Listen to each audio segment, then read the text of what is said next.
So, according to the administration, their models show we're now heading into the peak of the pandemic when we can expect the numbers of sick and dead to rise quickly and be thoroughly dispiriting. If this turns out to be true, one of the other things we can expect is the tone of our national discourse to deteriorate from the merely idiotic to the utterly hysterical. There'll be angry outbursts from people who used to be calm. Voices will rise, accusations will fly, bizarrely elaborate name-calling will overwhelm social media, and in general, the biggest fools will sound the most certain about the things they know least.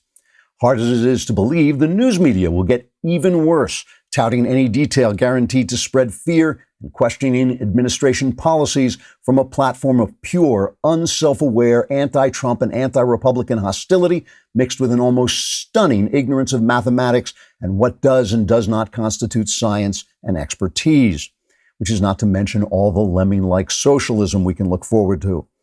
Just as a suggestion for my friends, you might want to limit your intake of information to venues you trust. Don't click on every story that entices you to play to your sentiments, and don't get addicted to expressing outrage, which doesn't accomplish anything and will blow back on you by magnifying your own emotions at a time when you need to keep calm, both for your own sake and for the sake of those around you.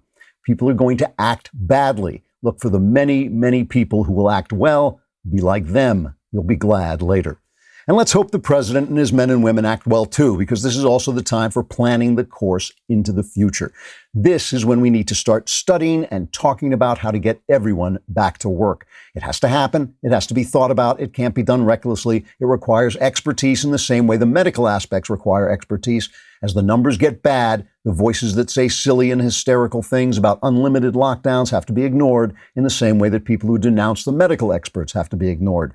About a minute before I came on the air, President Trump officially nominated Brian Miller to serve as the Special Inspector General for Pandemic Recovery, a new position with the Treasury Department with oversight powers into the government's coronavirus response. Miller currently serves as Special Assistant to the President and Senior Associate Counsel in the Office of White House Counsel. That is excellent news. That's exactly what Trump should be doing. I was worried because he was talking about that before, and when the press came down on him, as they will about this as well, he backed off a little, but this is good because this is a dual disaster. It has a health component and an economic component. Both of them have to be dealt with.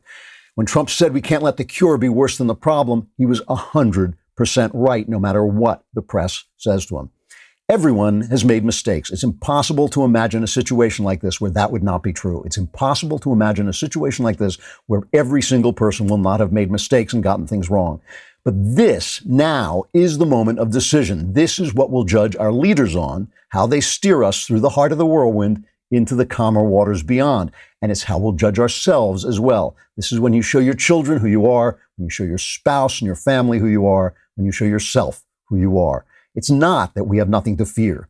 Hope is a choice you make. Courage is a choice you make. We need to follow the leaders who hope and plan and have the courage to begin to rebuild.